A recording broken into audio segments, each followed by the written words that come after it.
How's it going, everyone? Welcome back to the channel. So in today's video, we're going to be doing the transmission filter on my TLX Type S. So yes, all these 10-speed transmissions do have a transmission filter right behind the cooler or warmer right down there. So we're going to be taking out the airbox. We're going to probably be taking out this inlet here. It's going to be my first one on the TLX Type S. So we'll kind of see how it goes from there, and just take out whatever we need to take out. So I'll be doing this filter once again.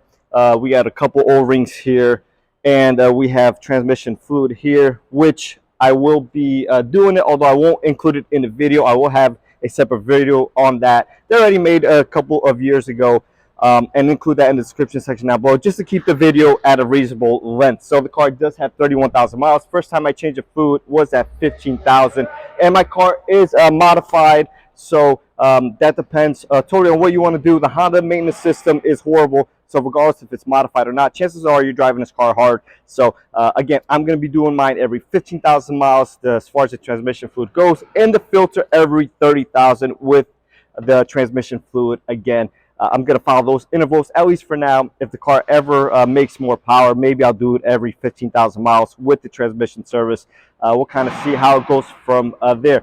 But yeah, so I'm also going to be changing my air filter at the time. I do have a PRL one in there. I'm going to be doing a K&N filter this time around. Doesn't really matter, kind of the same thing. And yes, you could clean them, you could wash them, but I'd rather just do a new filter. Personally, keep this one as a backup for worst case scenario. So again, we're going to remove the airbox here, which is a pain. Probably remove this inlet here, maybe remove the charge pipe hose, and kind of see what we need to do from there. So with that being said, let's go ahead and get started.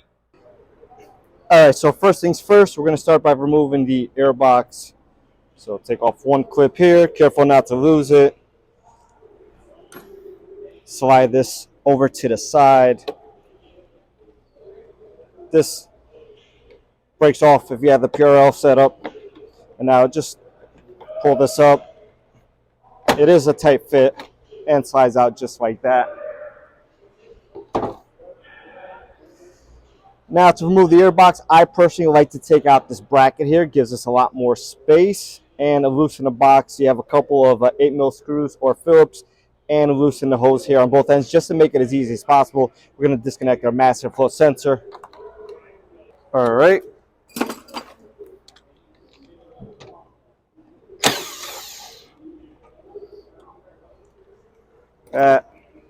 We have a 10 over here. I'm going to use a ratchet wrench.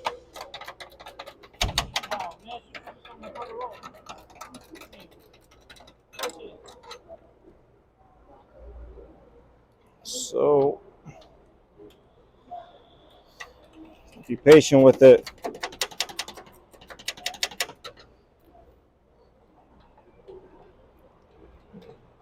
Try not to lose this bolt. So this is what we have here. Next, we're going to take off the 8.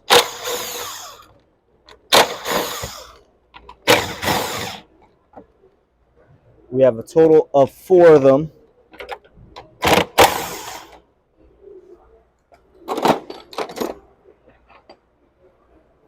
And last but not least, these clamps here.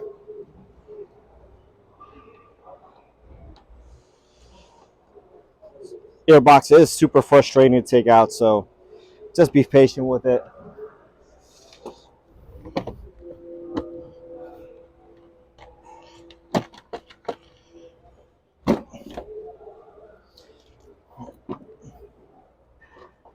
And if you see some oil in your inlet tube here, it is normal. So do not be shocked or surprised. Take this out here, set that aside, give us a little bit more space here. If you do it any other way, you're going to have major headaches trying to get this airbox out. Removing this bracket here definitely makes a huge difference. This filter, look, has about 15,000 miles or so. So like I said, I do have a new one to replace it with. We're also going to be cleaning all this out of the airbox at this time. Next, we're going to remove the 2 10s here, one here, and I believe there's a grommet holding this down. After that, it just pulls up. Afterwards, we're going to start removing this stuff here. All right, we got our 10 here. Another one down here. Now, I'm going to take these out so you don't lose them. Just slide out. Like I said, there's a grommet holding it down. Seems like in this corner here. So pop that off. And this section, again, it is a little tight. So just be patient and remove it. And there we go. All right, so for the inlet here, I believe we have 3 bolts holding this down, this plastic tube here. So one of them is going to be underneath. I'm gonna go ahead and take my ratchet here. Just break that loose. Once you break it loose, it should come out by hand. Take that bolt out real quick. And I like to start with the hardest bolt first because you can't see them. So this one will be the easiest one up here. But that's what we're looking at. Set that aside. We have another one here.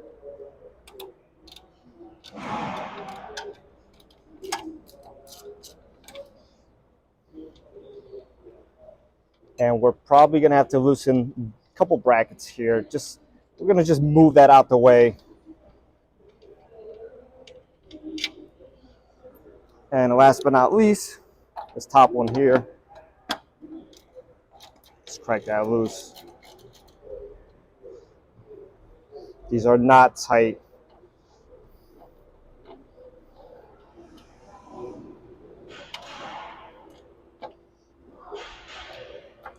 All right.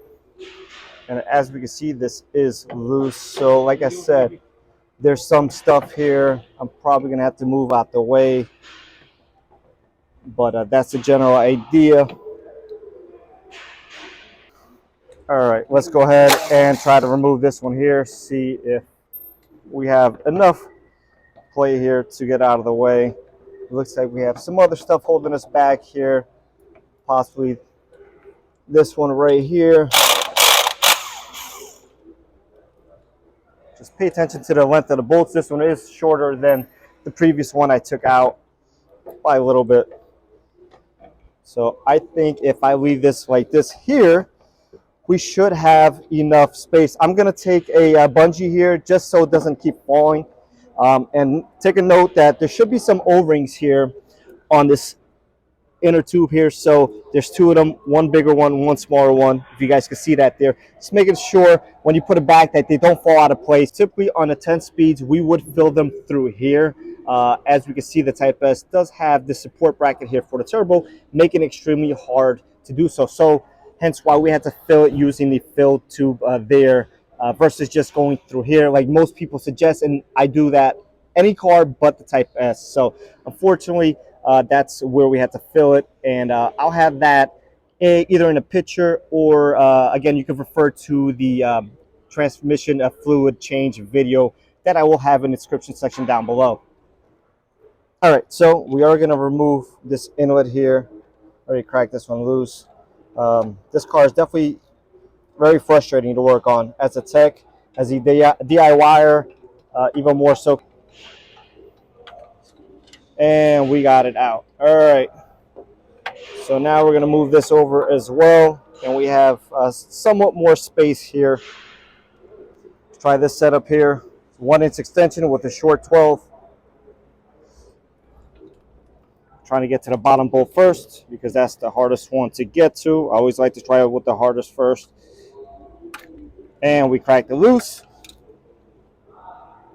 All right, we got one coming out here, guys.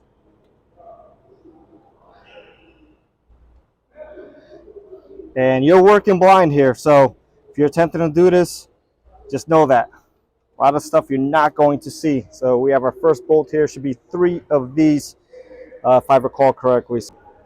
All right, so it looks like we're going to have to remove this harness out of the way. And to remove that harness, we have to remove these pipes out of the way. So I'm going to unbolt it right down there at the trans. So that bolt right there.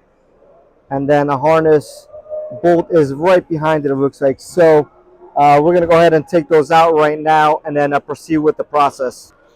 All right, so move this 10 here.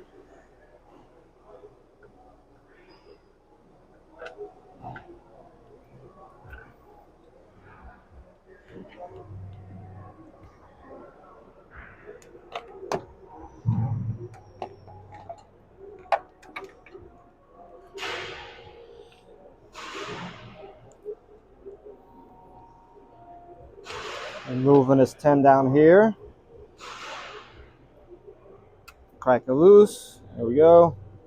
Gonna crack the one for the harness loose as well, right above it.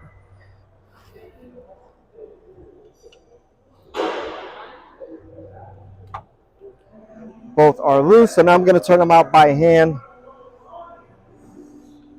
Once they're both loose, they come out fairly easily.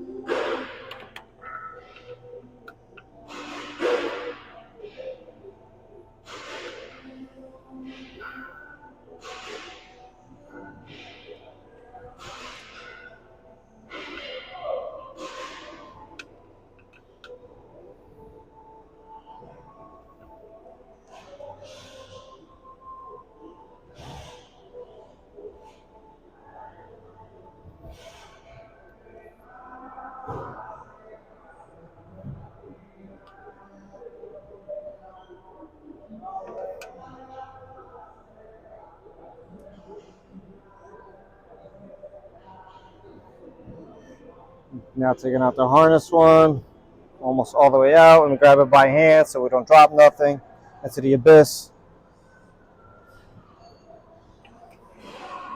That one, it's collared. Very easy to distinguish which one holds the harness down. All right, now, kind of sort of out of the way. Probably gonna take out this one right here as well.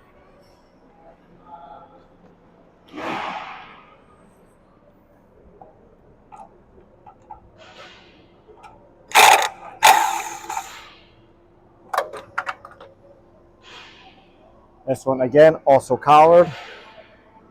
Same exact one as the other one. Flash right here. All right.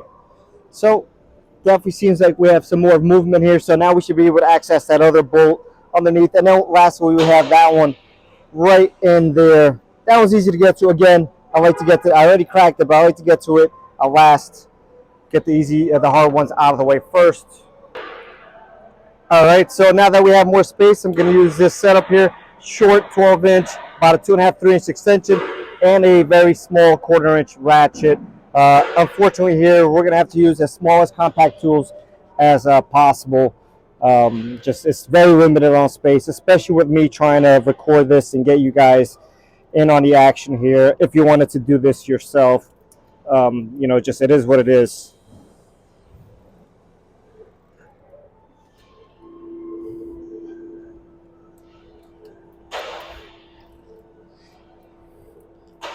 All right, and I'm on the bolt, and it cracked loose, so not too bad here. I think these bolts are torqued down to like 12 or 16 or something like that. Now, you may want to put a piece of cardboard underneath. You're going to want to take out the gravel shield, just a couple bolts. That is in my other video. Put either cardboard or something along those lines to catch any transmission fluid that does come out so you don't make a mess. Cardboard, old t-shirt, whatever, some rags, whatever you want to use. But as we can see, the cooler is already moving here, so we are almost there, ladies and gentlemen. So remove this completely here, and we should be nearly out here. And I'm going to take out my ratchet. This should be able to turn out by hand. And putting these bolts on are definitely going to be interesting. Very interesting type of setup here. But they come out, they're going to have to go back in. No way around that.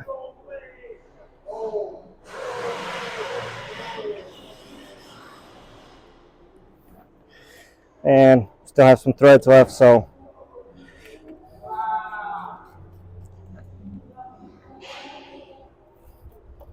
all right, now it feels like it's out.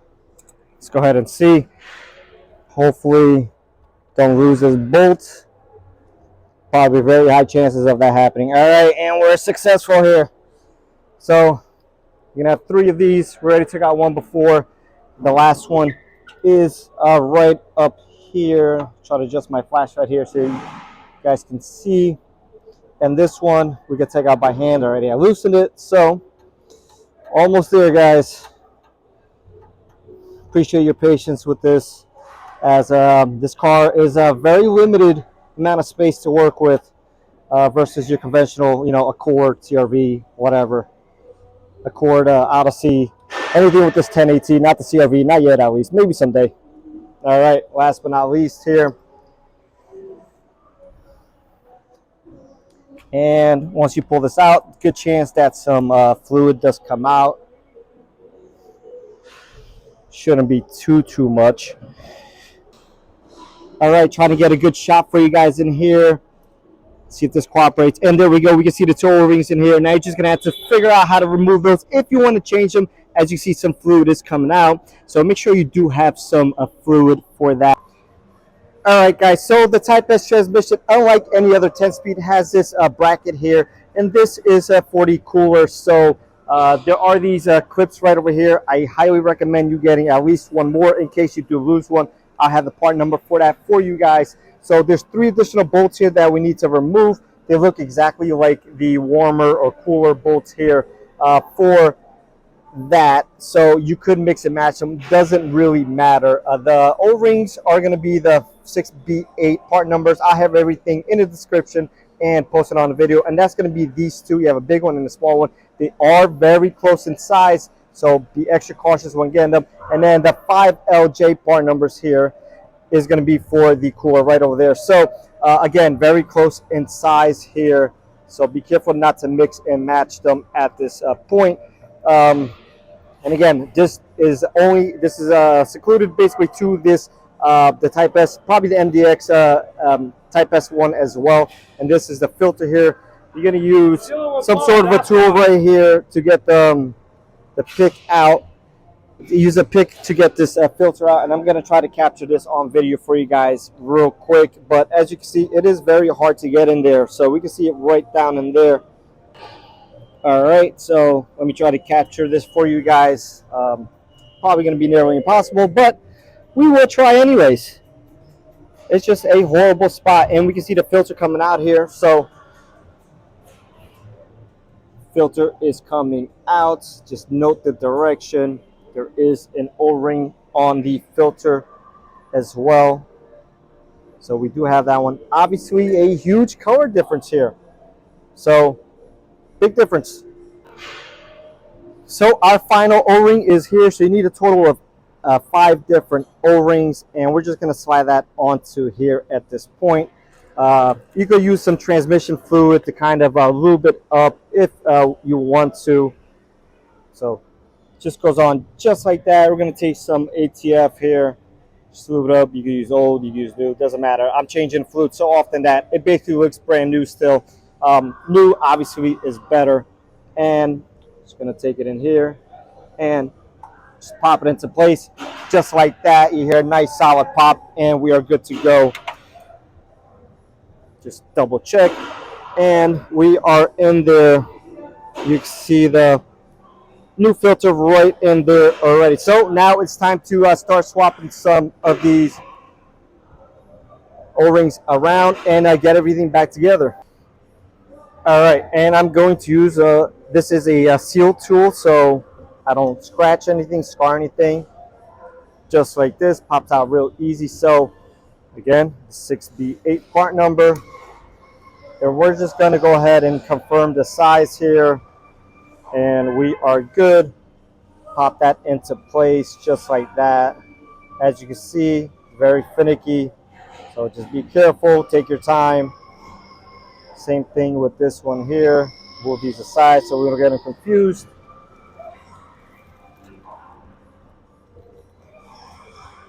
And again, make sure we are good to go here. And we are. So pop that into place here. And we are good to go. So I'm going to switch the one off down there without putting this back together, just because it gives me a little bit extra space. I am not going to be able to catch it on video, guys. So just use your imagination.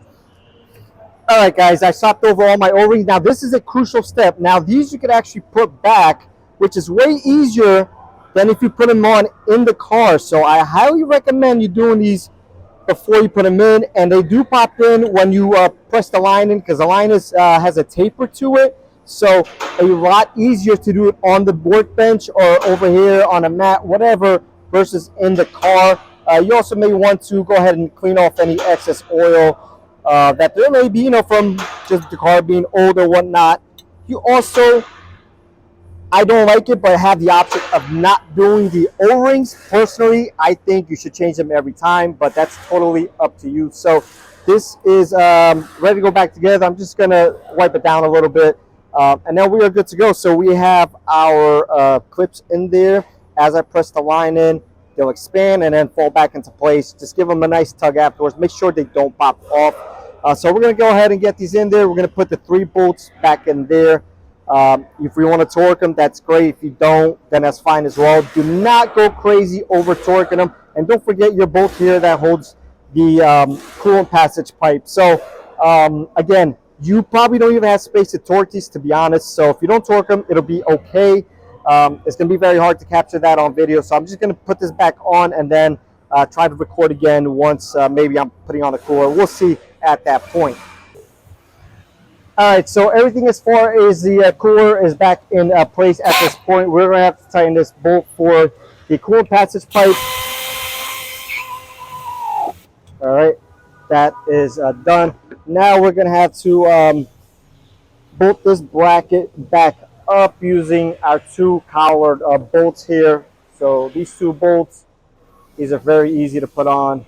Nothing's under stress or anything like that. And the other one goes just to the left of the control unit here. And again, take my 1/4-inch air ratchet here. All right.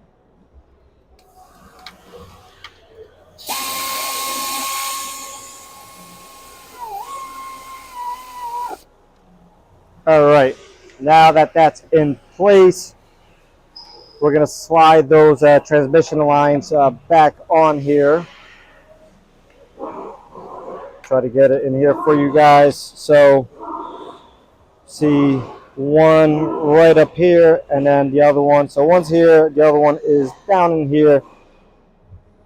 Take our trans lines and you can see the taper on here on both of them. So let's slide that around and do not force these in. Kind of like wiggle them in as you're working them in. And very easy, they both pop in. Yeah, after they're installed, just make sure you pull on them pretty nicely. Make sure they do not pop out of place. Make sure your retaining clips do not come out or anything like that. But yeah, we are good to go. Now we are going to bolt up that line right there to the left of the TCM on the bottom and start putting everything back together. You can see there's some coolant, some trans fluid on the subframe. Now would probably be a good time to clean that off. Although you should be checking the level on the transmissions because a significant amount of fluid did come out. So you may want to wait to the end to do all your cleaning, although you're going to have to drive it and stuff. So I would clean it now and then touch it up later if needed. Start putting everything back together at this point, and we're going to do that right now. So we're going to take our charge pipe here coming off the turbo.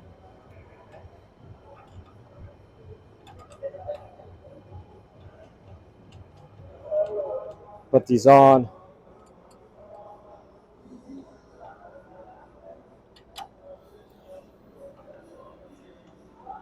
And these should begin torque to around 18 pound-feet of torque. Both these and the ones for over here. If you hand tying them, it's fine. Just again, do not overdo it. Us humans like to over tighten everything, myself included. All right, to be honest, you wouldn't even be able to get a torque wrench in there, especially this back one here. So I'm just going to use my wrench here, 12 mil. And I'll do the same for here. And we are good to go. All right, next up, take off our bungee from here. Lift this up, get our bungee out the way. Take a second look, make sure everything looks right and in place. Make sure our O-rings here are in place as well. All right, we're gonna tie in those 12s first. Again, 3 of them. We'll start with this top one here just to get everything aligned. But I do like to tie in the easier to get ones to last. But for alignment purposes, I like to do it first. Got another one down here. And once you have one aligned, it definitely makes things a ton easier here.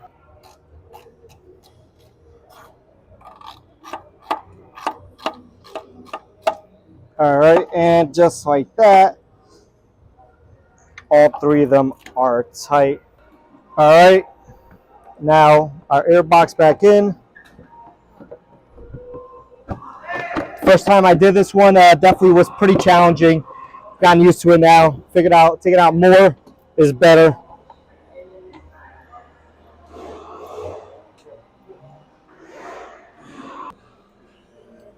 All right, put our bolts in.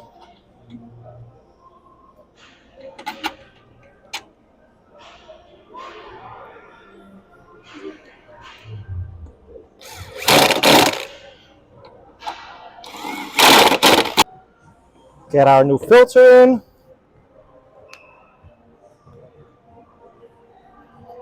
Our airbox lid. And this one we're kind of just gonna rest here a little bit until we get that inlet in, that elbow.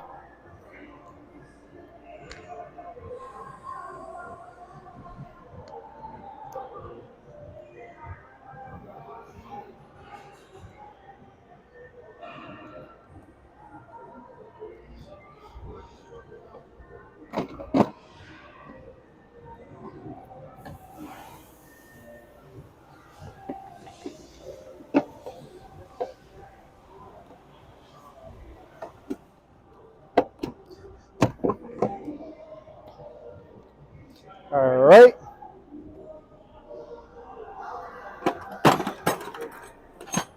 Tighten these by hand or whatever you want. I like to tighten these by hand. I also like to face the clamps the same way. Does my OCD well.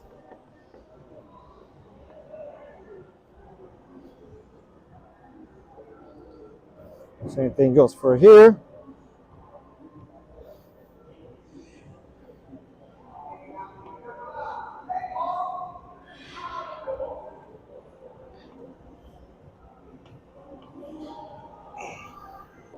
We'll get our box into place here.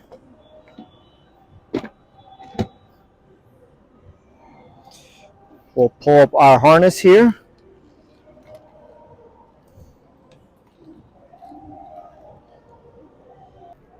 All right, airbox hood is on. Tighten these by hand if possible. These snap very easy. You see, barely putting any power to these. And that's it. Not gonna go anywhere. Plug in your master flow sensor. If you don't, you're gonna have a check engine light. And this is just a bad design from Purell, but it is what it is. Get some new ones eventually in here. Slide this guy back in here, which can be challenging. All right. Seems to work best if you come from the driver's side to the passenger side. Make sure we are aligned here. And we put our clip back in.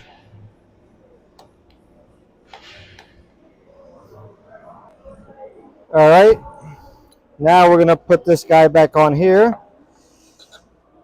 If you didn't remove this, then obviously you do not need to. I like to remove it. Just give me a little bit more working space, as the whole job is pretty tight to begin with. So the more space you have, the better, in my opinion.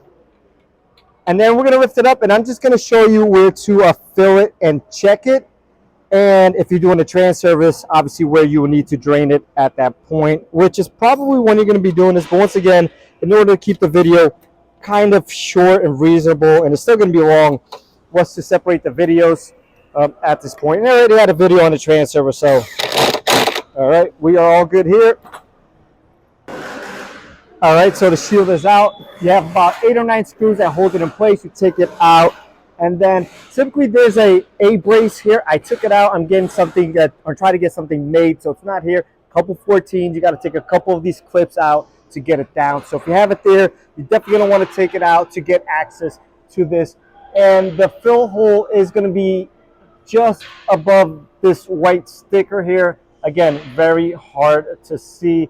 And then the level check is a 12 mil kind of next to it. I have a picture up on a 10 speed with the transmission out. And if you're draining it, it'll be right over here. Now, if you're doing a full service at this time, you're probably going to want to pick up 10 quarts of ATF Type 2.0. And trust me, you're going to need most of 6 quarts because you're probably going to make a mess. So it's only take about 4.5 to 5 quarts, especially depending on how much comes out from the filter side at this point. And we can see kind of a mess we made here, but again, we are going to clean it afterwards. And then to check it, you're going to want to run through the gears, check it, make sure it comes out as a trickle. If not, you need to add some more through the fill hole and then check it again. I'm going to have a link to what I use for filling the transmission up. Use it and go very, very slowly because it likes to come back out of the same hole you're filling it. So that's why I say to get 6 quarts. If you're just doing the filter, 1 quart should be enough. I would probably get 2 just to play it safe, and you can always keep it for next time or whatever the case may be. So with that being said, hopefully this video was helpful to somebody out there. A lot of people ask for this video. It is very hard to capture the exact process, but I did my best, so hopefully it works out and it will help somebody out there. Definitely not an entry-level job in my opinion. A lot of different spots that could go pretty wrong, but if you wanted to try it at home, just make sure you have plenty of time. With that being said, I'll catch everyone on the next one.